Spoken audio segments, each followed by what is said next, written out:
Hydro is an integrated aluminium company where we have facilities in more than 30 countries. We have 22,000 employees and are actively on all continents in the world. We have assets from alumina production where we have joint ventures.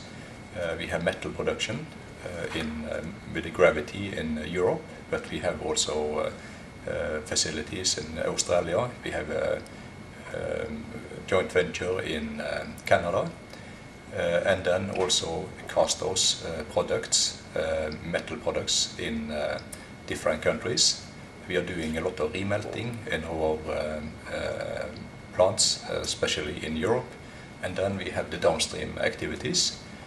In total, upstream are producing 1.7–1.8 million tons aluminium every year, and in downstream we are also producing the same amount of metal, about 1.7 million tons of downstream activities. I am responsible for the downstream business in Hydro, so I have 6 different businesses divided in 5 sectors. Rolled products, of course, a very important one with 1 million tons production, a very big part of our revenue, and which is operated from Köln in Germany. We have Extrusion Eurasia, operated from Lausanne in Switzerland, taking care of the European extrusion business and also the development into emerging markets in Asia. Precision Tubing is a business operated from Lausanne in Switzerland, where we have global business. Also Building System is operating from Lausanne, but there we have development centers in France and Germany. Extrusion Americas is another sector operated from Baltimore in the US. And the automotive structure business is a part of the business operated under the same management as Precision Tubing from Lausanne. Besides being responsible for the downstream business in Hydro, I'm also a member of the corporate management board, and then I also engaged in the whole value chain of Hydro. First of all, I think it has something to do with the organization that I have participated in. The organization has been in different situations during my experience. I've been working for Hydro for 22 years, and during these years there has been good market situations. There has been situations where we have seen good progress on prices, on the competitive situation, and also the opposite. So I think experience is an important part of it. The fact that I've also had different positions in Hydro, ranging from operational manager, I've been in procurement responsibilities, I had responsibility for maintenance, different operational positions, by the way, and then also sales and marketing. I even had been outside Hydro for a while, working for a Norwegian primary zinc producer, being in different positions in organizations that have been through changes is quite important. My background is technical mainly. I have a PhD in chemistry, and then also I took a degree in economics beside that. So that is of course helping me to some extent, but with regard to strategy, I would say that the experience has learned me a lot. But also I've through all the years, at least the last 10 years, been in once a year or once every second year, been in taking 1 to 2 weeks off in leadership development programs. I've been at Harvard Business School. I had talked to Michael Porter, by the way, at IMD in Switzerland, in Wharton in US, and of course these business schools also gives a lot of input.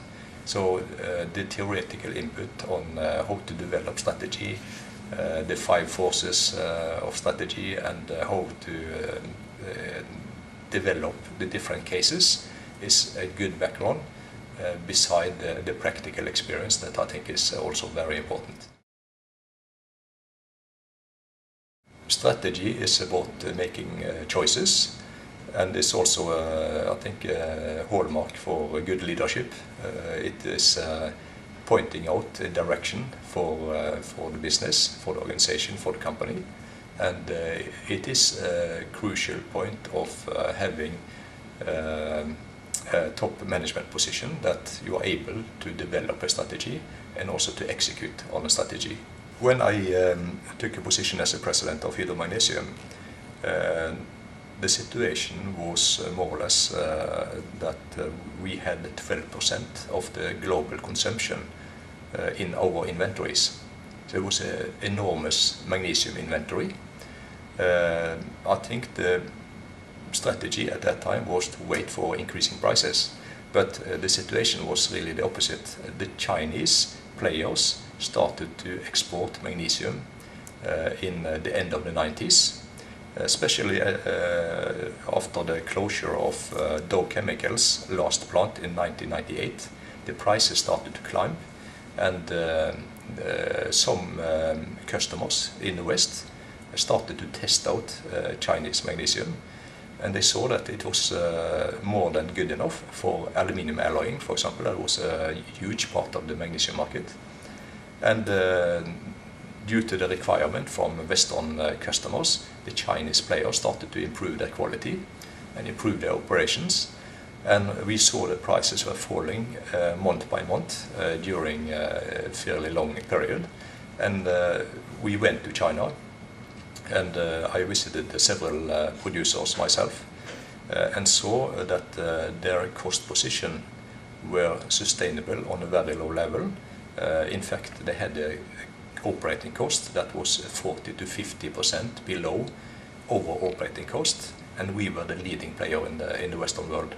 We were in fact the biggest magnesium producer in the world, and we saw at that time that the Chinese would be a major threat. We saw quite early also that our Norwegian smelter, that was the second biggest smelter in the world, were in a non-sustainable situation. We had to shut it down, and we made a decision in 2001 to close down the Norwegian magnesium facility that produced almost 10% of the global consumption of magnesium.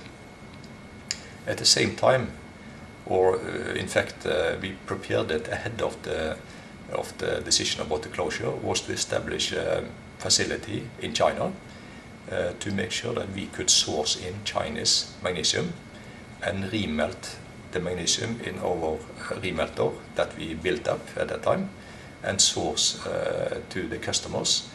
So when we closed down the Norwegian plant, the target was that the customer should not feel any changes. And that also happened. We were able to do that. So we sourced in local Chinese magnesium, remelted into different alloys. That was special alloys for the automotive that nobody but Hydro could produce.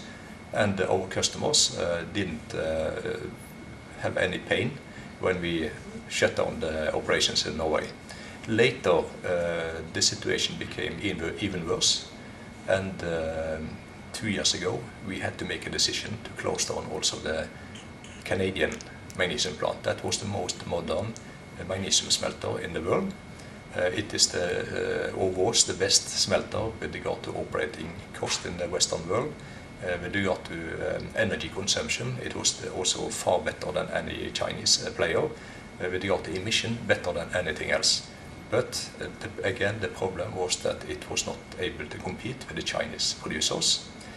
If you look at the difference between Chinese producers and the West and our situation, not only on the operating cost that I've already mentioned, but also with regard to investment cost, we saw that the investment cost in China was less than 10%. It was, in fact, in some cases, less than 5% per ton capacity compared to our technology we used in the West.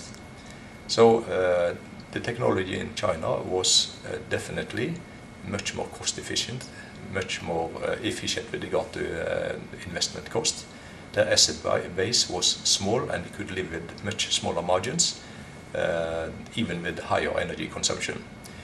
At that time, we were concerned about the energy content in Chinese magnesium, and we discussed that with our customers. But the situation was not mature enough with regard to emission. CO2 was already known as a climate challenge at that time, but it was not taken seriously enough. So our customers were not willing to pay for magnesium produced in the West with 1/3 of the energy consumption, and even less than that with regard to CO2 emissions. So that was the situation, and we had to face the brutal fact and shut down the our final smelter in Bécancour, and then we sold the remelter in China that we built up, and sold a remelter facility in Germany, and now we are completely out of magnesium.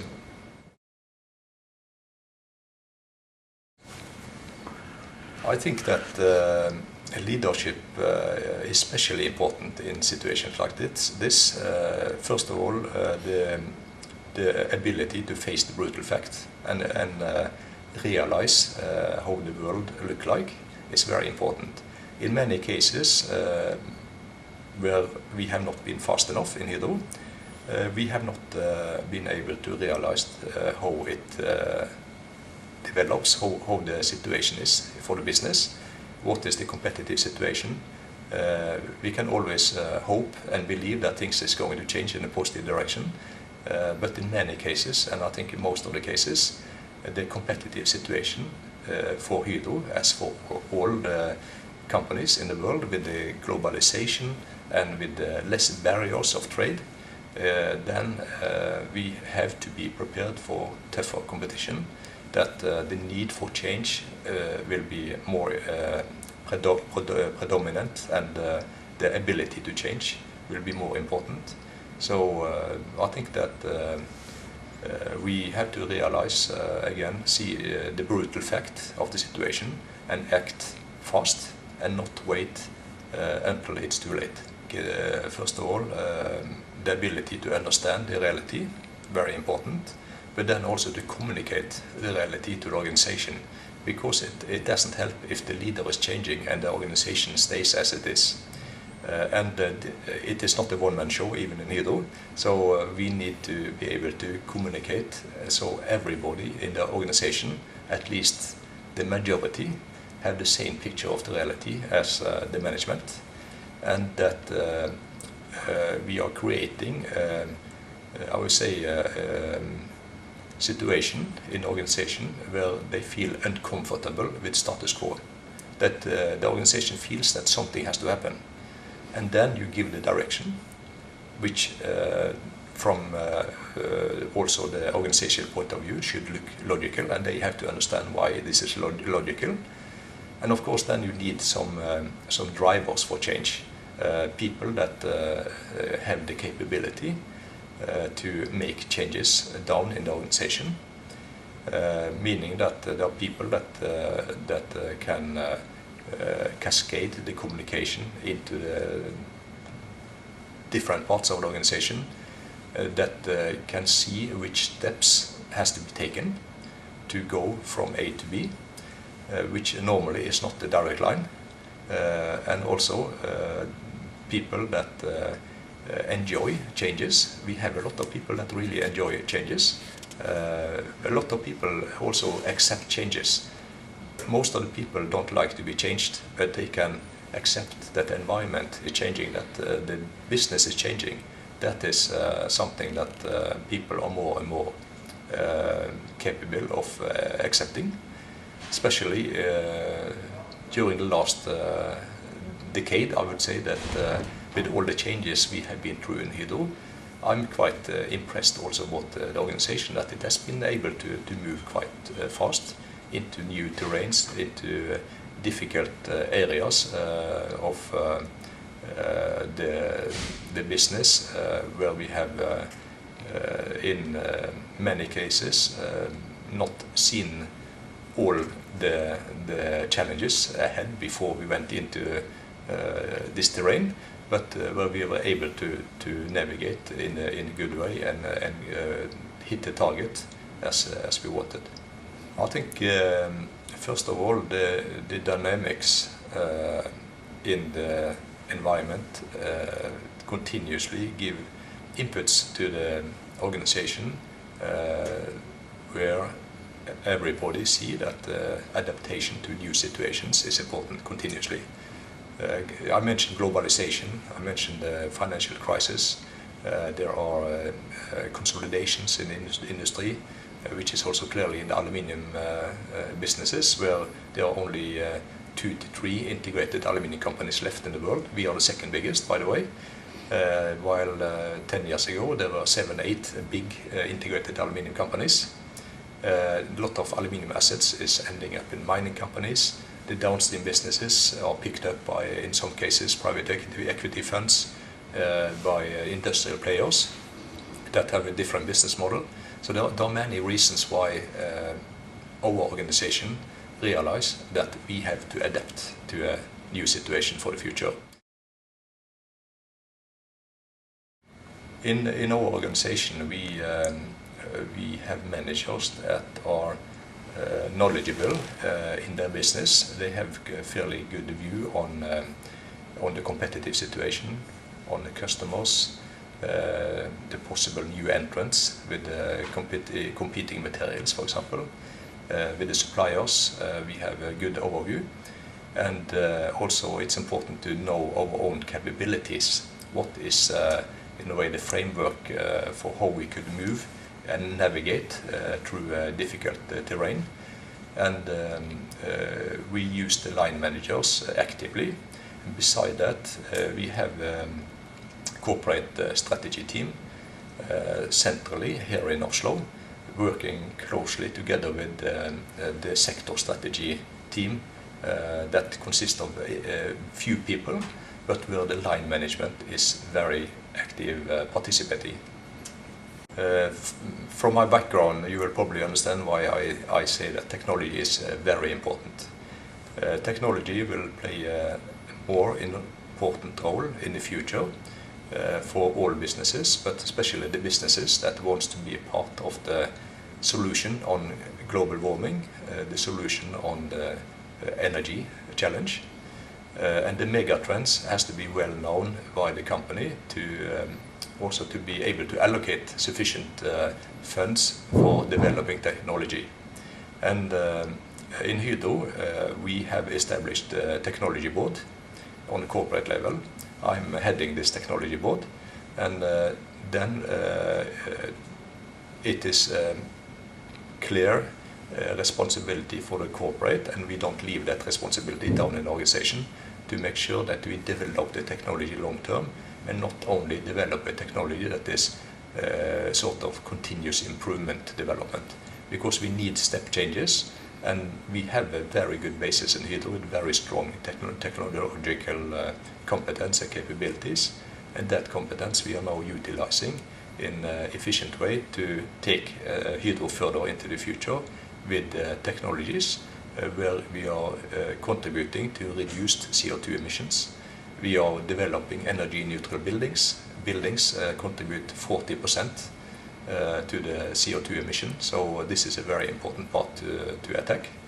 Our primary production is also energy intensive business, and we are now developing new technologies to reduce the consumption of primary aluminium production intensively. And these are long-term strategic technological developments that has to be driven from the corporate and not from the decentralized businesses. We cannot understate enough how important this is, because I think in many cases that culture beats strategy. it doesn't help to have the best strategy in the world if the culture is not able to deliver on the strategy, deliver on the targets. The culture has to be built on the competence and capabilities that are required to drive the businesses of Hydro further. And our backbone in Hydro is operational excellence, to operate our facilities and get the most out of our facilities in a safe way. Safety for us is important value, and we have clearly seen the relationship between safety and operational performance, safety and quality, safety and productivity. They are very close relationships, and this is irrespective of strategy. So to have a high utilization of the assets, high productivity is extremely important also for developing the company into the future.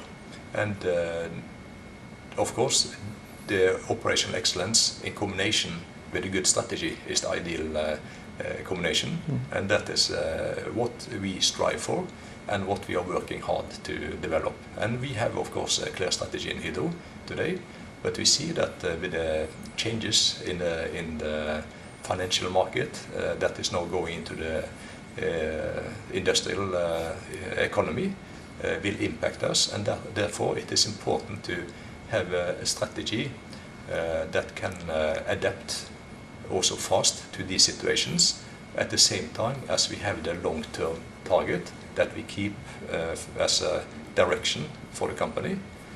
But whatever happens with the competitors in the market, with the financial situation, operational excellence is a basis for Hydro. We have good experience.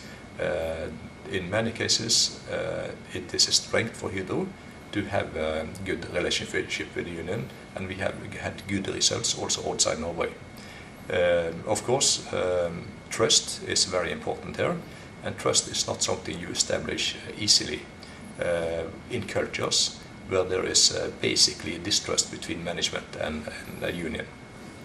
So it takes time to build up, but I think it's a benefit, and we have so many cases where we have established agreement between the company and the union that is going far beyond what could be expected, and also far beyond what we could do without unions. And to create momentum here, I think it's important that we continue to communicate the situation, that everybody is aware of what is going on. They are clever people in our company. They read newspapers, they follow what is going on in the world, and they of course are expecting that also Hydro has to adapt to this. And when we have changed our organization and made strategic decisions that have changed our company quite drastically, where there are several examples during the last few years, the people have been able to adapt because they understood why we did it. And without understanding and without communication, I think it's very difficult to succeed with changes. You can always start a change, but without people and showing respect to the people, the need for knowledge about what this is about, also the need to listen to the organization, the need for the people to express their opinions about why we should do things in a certain way. I think all these elements we have to take into account when we do changes. Communication is very important. The capabilities of change is built up for each change process. You get a sort of capability to make the next change. So the momentum in itself is quite important there. I'm not saying that Hydro is an ideal organization that are listening to every individual, and we have also friction in our organization when we are making changes. That is important for me to convey. We can be better. We are trying to learn during the changes we are doing, and we see also that the examples where we have succeeded and examples where we have not succeeded that well, there are very often a lack of communication, lack of in a way adapting to the speed that is necessary for the organization. Some cases moving too fast may be very nice from a corporate point of view. We need to move fast. On the other hand, we have to be realistic and see that if we are running away from the organization, then the organization is without, in a way, real management, and get frustrated, and then we have to go back again and start the process again. And we have also some examples of that in Hydro. For a strategist in Hydro, then maybe the situation will be that they could play on scenarios in a different way than what we are doing today. We have a lot of mathematical models in our technology departments, in research and development departments. We are now able to simulate product development from a liquid metal to finished products all the way through the value chain. And I think also that will be the case for the business in 10 years' time, that we could simulate different scenarios for the business and see what will be the impact on the business with different changes of parameters in the external environment and internal environment. So maybe it could be a sort of sim business in parallel with sim city or tools like that. I think also that we will still need a close link between experience and the theory behind strategy. People that have been executing strategies are still very important, again, to be able to adapt and find compromises and optimal solutions between the direction and the speed of moving into the direction, and also the need to make the sufficient changes in the organization to make sure that the organization understand what is going on. And there, again, communication will still be very important in 2020 as it is today. For students working with cases and analyzing cases, the students should be aware that this is only a very small part of the total picture. If they believe that reading through a case they really understand the full picture, that is very dangerous. They should try, in some cases, dig behind what is written in the cases. Check and go into the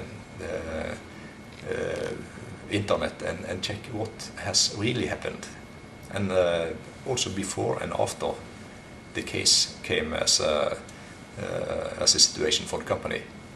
I think for students it would be important to try to find out also more about the leaders that have executed good strategic moves. What is their background? And try to understand why were they capable to do these things. That could be extraordinary changes, extraordinary development of very clever and good strategies. So the capabilities of the management here, I think, is important for the students to find out. And then they could always think about their own situation. How can they develop these capabilities? And then you will probably see that there are not one answer to that question, but at least I think it would be good advice to the students to try to find out what is really behind the people and also what is behind the cases.